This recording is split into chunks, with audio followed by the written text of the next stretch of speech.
down. And after we finish defeating Iran, which is being very badly defeated, pretty soon I'll be declaring the Hormuz Strait a territory of the United States.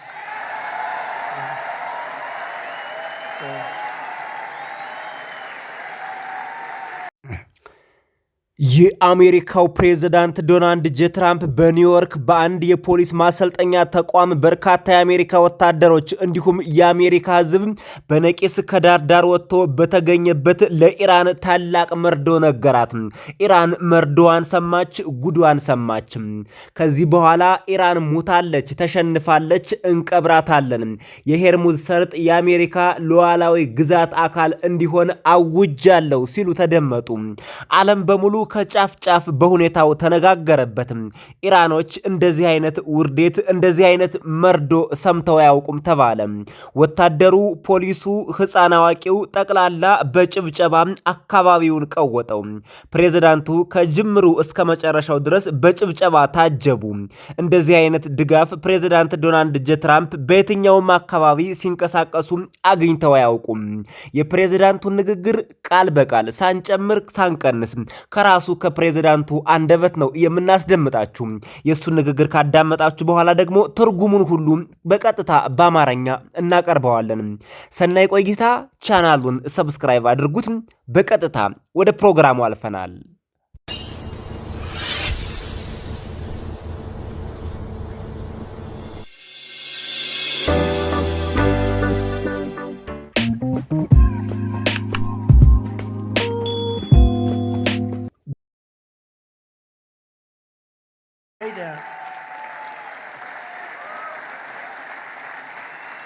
And after we finish defeating Iran, which is being very badly defeated, pretty soon I'll be declaring the Hormuz Strait a territory of the United States.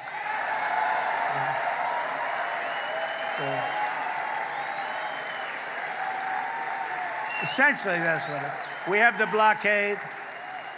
No ships get through unless we want them to. But, and how about Venezuela? Venezuela was a one-day war. And now we work great with them. We've taken in millions and millions of barrels of oil. But we're doing really good. We're doing good in every way. You know, I built the military, and now I used it a little bit more than I wanted to, frankly, but that's okay, because we cannot let Iran have a nuclear weapon. Do we agree? Can't let it.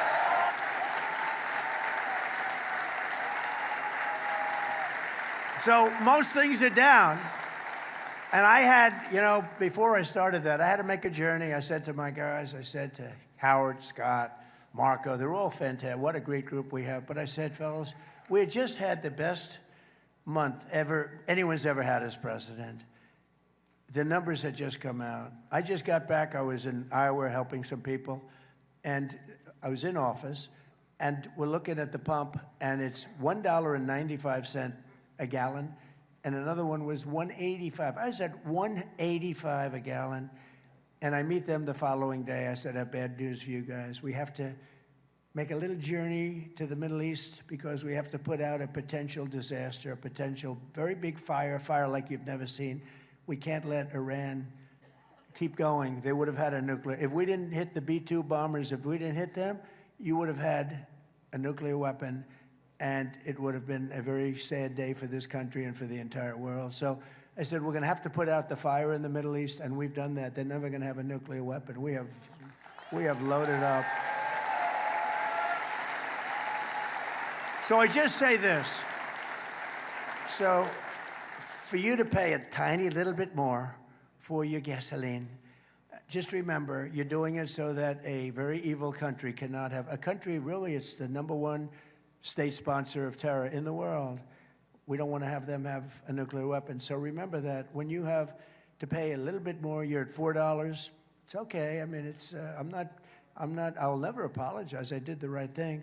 But you could, you know, if you didn't have, you'd be at, I mean, I had it down to below $2 in many states. and California you can't include because they keep taxing. You lower the oil price and they end up taxing you more than what you lower it. But you just have to remember that what we're doing is a great service for the world, not only for ourselves, for the world, and we're really doing a great job. Our military is unbelievable. The blockade is unstoppable. It's a wall of steel. The blockade is a wall of steel.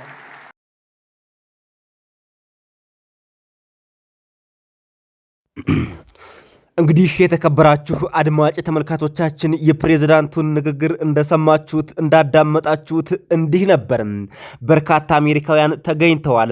ለአሜሪካ ድል አወጁ። የስትሬት ኦፍ ሄርሙዝ የአሜሪካ ሉዓላዊ ግዛት ሆኖ ይቀጥላል ሲሉ አዋጅ አሰሙ። ሕፃን አዋቂው፣ ወታደሩ፣ ሁሉም አሜሪካዊ በጭብጨባ ነበር የተቀበሉት። የፕሬዝዳንቱ ንግግር ከመጀመሪያው እስከ መጨረሻው በአሜሪካውያን ጭብጨባ የታጀበ ነበር። ኢራን ግን በሌሊት እንደዚህ አይነት መርዶ ሰማች። በመላው የአሜሪካ ሚዲያዎች ሌላ መነጋገሪያ አጀንዳ የለም።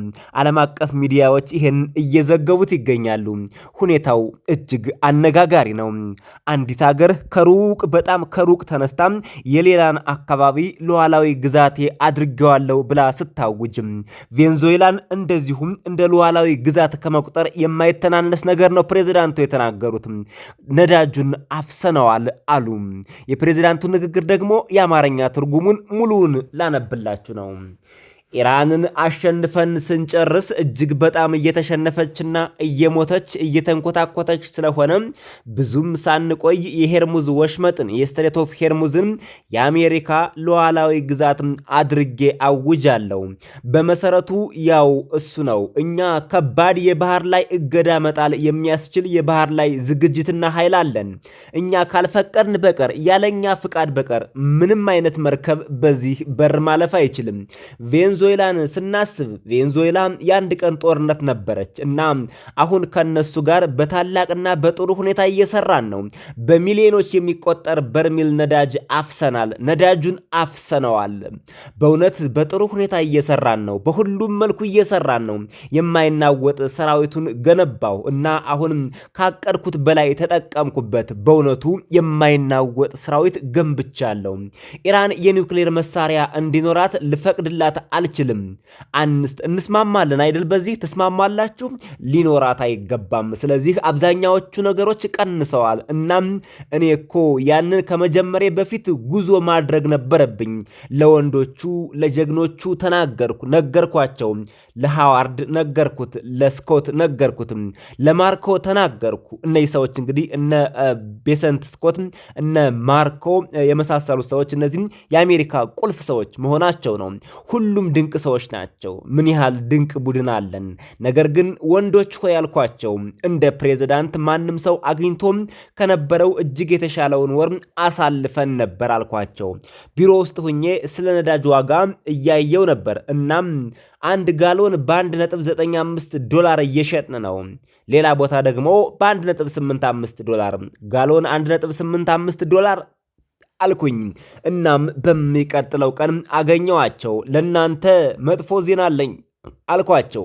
ወደ መካከለኛው ምስራቅ አጭር ጉዞ ማድረግ አለብን። ምክንያቱም ሊከሰት የሚችል አደጋን ሊከሰት የሚችል እጅግ ግዙፍ እሳትን ከዚህ በፊት አይታችሁት የማታውቁትን እሳት ማጥፋት አለብን አልኳቸው። እንግዲህ ስለ ኢራን ጦርነት ሲጠነሰስ ነው ጥንስሱ ማለት ነው። ኢራንን እንድትቀጥል ልንፈቅድላት አንችልም አልኳቸው። እንምታት፣ መመታት አለባት አልኳቸው ነው የሚሉት ፕሬዝዳንቱ። በእርግጥ ፕሬዝዳንቱ ይህ ገና በ30 ዓመታቸው የ30 ዓመት ጎልማሳ ሳሉ ኢራን መመታት እንዳለባት በተለያዩ የቴሌቪዥን ጣቢያዎች እየዞሩ ይናገሩ የነበሩ ፕሬዝዳንት በ80 ዓመታቸው ኢራንን መምታት የሚያስችላቸው ቁመናና እጅ ክንድ አገኙ።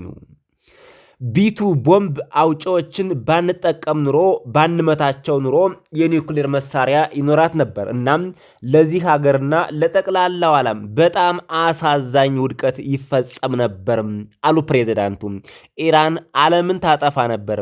አሜሪካን ብሎም ዓለምን በሙሉ አጥፍታ እሷ ብቻ ሀገር ሆና ትቀጥል ነበር።